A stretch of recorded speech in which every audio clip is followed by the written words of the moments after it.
अस्सलाम वालेकुम जी।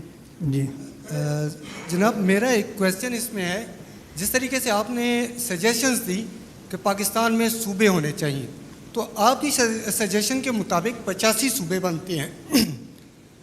तो 85 सूबों नहीं, बनाने 85 नहीं बनते हैं। कहीं पे शायद मैंने कुछ गलत बोल दिया होगा, बट ये 33 बनते हैं। ठीक है, बहरहाल तो इतने मुझे कोई हर्ज नहीं है, 85 भी बने तो कोई हर्ज जो नहीं है। फिगर आपने बोला उसके मुताबिक 85 बनते हैं। खैर, बहरहाल वज़ीर आला इतने बनेंगे, फॉर एग्ज़ाम्पल 70 बनते हैं, तो 70 वज़ीर आला, 70 गवर्नर, 70 सेक्रेटेरिएट्स। तो आप क्या समझते हैं, आपने जैसे बताया कि इकनॉमिकली माशी तौर पर भी इसको सेट किया जा सकता है, तो मेरे ख़्याल में तो मुल्क ऑलरेडी जो है कर्ज़ाजात में डूबता जा रहा है। और अगर इतने ज़्यादा वज़ीर आला और इतने ज़्यादा सेक्रेटेरिएट और इतने ज़्यादा जो हैं हम गवर्नमेंट मुलाजमीन भर्ती करेंगे, तो एक तरफ तो प्राइवेट सेक्टर जो है वो नीचे की तरफ जाना शुरू हो जाएगा, तो दूसरी तरफ जो है मुल्क पर जो माशी बर्डन है वो ज़्यादा हो जाएगा।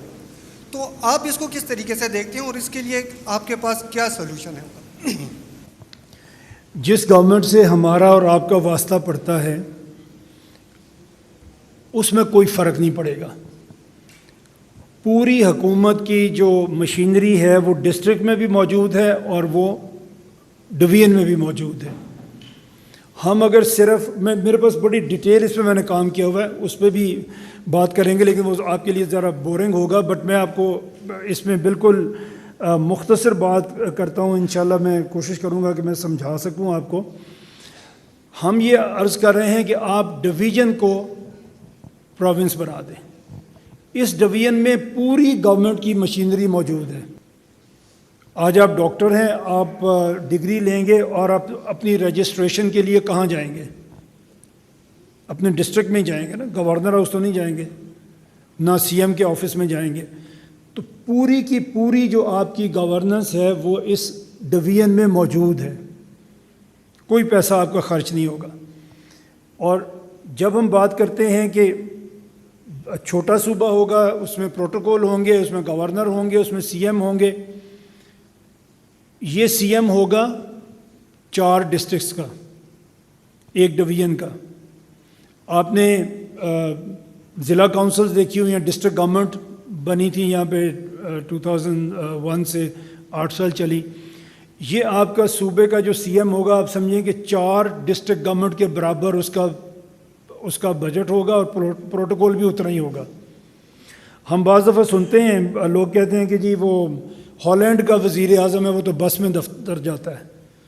हॉलैंड की आबादी 50 लाख भी नहीं है, पेशावर से भी के बराबर होगी या छोटा होगा। तो जब मुल्क छोटे हो जाते हैं, सूबे छोटे हो जाते हैं, तो उसी तरह से उनके प्रोटोकॉल के बजट्स भी कम हो जाते हैं।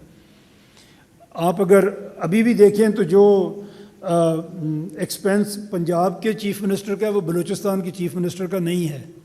अगर मैं आपको आज की मिसाल दूं तो ये जब इससे भी छोटे होंगे, तो ये जो ऊपर सेक्रेटेरिएट बैठे हुए, जैसे पंजाब है उसका बहुत बड़ा सेक्रेटेरिएट है, यहाँ भी होगा लेकिन पंजाब का बहुत बड़ा सेक्रेटेरिएट। अगर उस सेक्रेटेरिएट को ही आप हटा दें तो पंजाब खुशहाल हो जाएगा। यहाँ भी ऐसे ही है।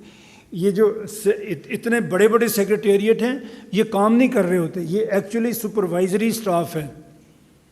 तो अगर आप उसको डिवॉल्व कर देंगे, नीचे चले जाएंगे, तो वो आपको आपके जो एडमिनिस्ट्रेटिव एक्सपेंसेस हैं वो एक्चुअली कम हो जाएंगे। मैं इसको पब्लिश भी कर दूंगा, ये नेट पे भी डाल देंगे। आज के प्रोग्राम के रेफरेंस से भी हम इसको जब करेंगे तो ये सारे जो हमने कैलकुलेशंस की हुई हैं ये उसमें डाल देंगे। आप देखेंगे कि ख़ुद ही आप देख लेंगे ये कम पड़ता है। मेरे पास बहुत सारे आपके भी डिपार्टमेंट हैं, पंजाब के दूसरे भी, जहाँ पे इस वक्त सैलरी सिर्फ दी जा रही, जो बजट जा रहा है वो सिर्फ सैलरी का बजट जा रहा है। जो उन्होंने काम करना है उसका तो बजट ही नहीं मिल रहा उनको। तो वो सिर्फ अपने दफ्तर में आते हैं, सुबह और शाम को जाते हैं, अपनी तनख्वाह लेते हैं। आपके काम करने के लिए जो उनको बजट मिल रहा है वो है ही नहीं, मिलता ही नहीं है। इसलिए हमारे मसले उसमें हल नहीं होते।